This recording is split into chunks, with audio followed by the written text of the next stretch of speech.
Okay, we're looking at reaction mechanisms today, how our reactants form products, and we're starting off with halogenation of alkenes. The reaction you're familiar with is ethene and bromine, a nice simple addition reaction, an unsaturated alkene reacting with brown diatomic bromine to form 1,2-dibromoethane and a colourless liquid. Now, halogenation is a two-step reaction, so we're going to have two steps in this, and it starts off with heterolytic fission of bromine. Now, we've got negative charge in between these two carbons with the double bond, so we've got some electrons there.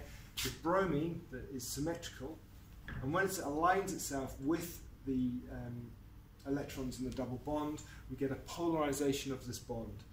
It should be pure covalent, but as soon as it comes towards negative charge, it pushes electric charge away, so it becomes slightly negative at the top and slightly positive at the bottom. We have some polarization of that bond.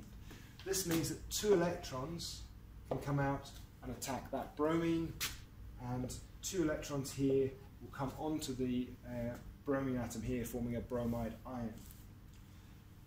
The next thing we form is a cyclic ion intermediate. Now, the bromine here has two bonds, so we're now indicating that as a slight positive charge. We've got a lack of electrons there.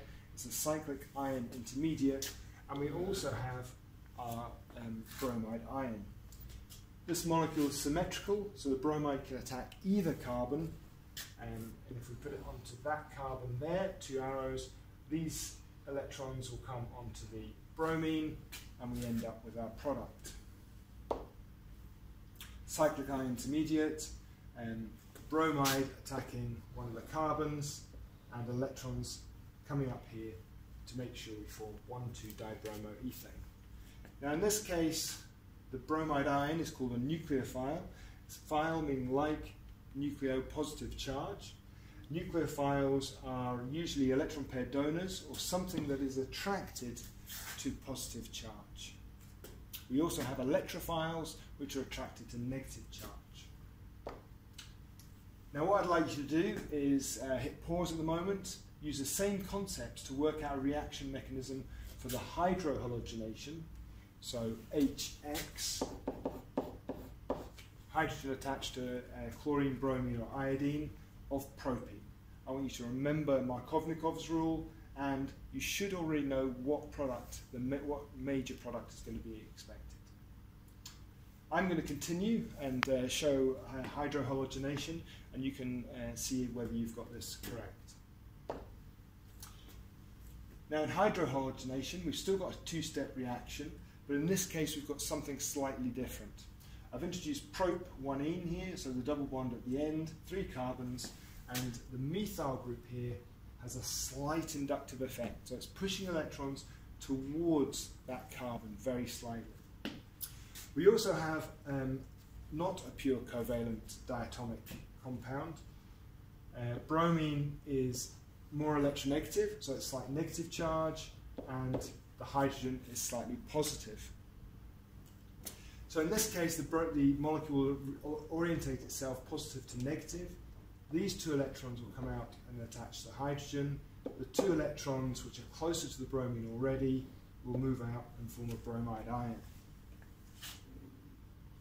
We've still got our cyclic ion intermediate, but in this case we've got a slightly inductive effect, which means that we've got this one slightly negative over here and this one slightly positive, so our bromide attacks that carbon.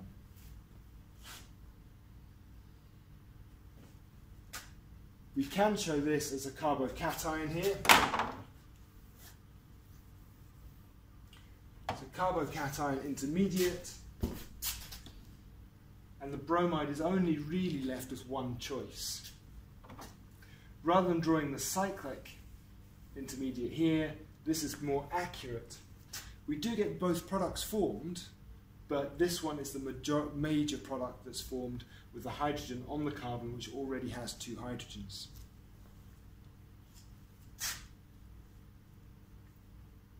So there's our Markovnikov addition. It's a two-step reaction mechanism with our carbocation intermediate. This is the major product, the major pathway. We do get some of the other product. We also have something else to look out for. We've got hybridization changes from the alkene, which is sp2 and trigonal planar.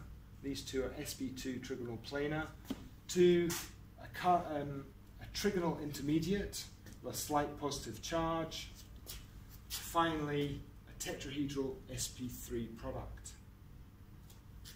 And that reaction will hold for the major product of this addition.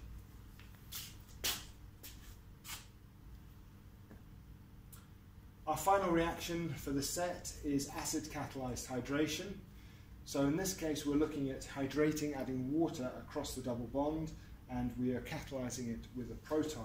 In this case the proton we call an electrophile, so light positive charge, and the first step in this reaction is electrons coming out to hit the proton. Again, we've got a slight inductive effect from our methyl group, which leads us with this being the major pathway. It is a carbocation intermediate, and we are going to hydrate this with water. Water in this case is a nucleophile, something that likes positive charge. It has these lone pairs of electrons here, which are going to attack that positive charge there. It's a rapid nucleophile attack. And what we're left with is a slight positive charge here, a protonated alcohol, which is a strong acid. It's going to get rid of one of these protons to stabilize this rather uncomfortable oxygen positive ion. The electrons are close to the oxygen, slightly electronegative. It's going to put the electrons onto there, and what happens is we form our alcohol product. So we've got hydration of our alkene. There's the acid proton that we started off with, and there's our catalyst being regenerated at the end.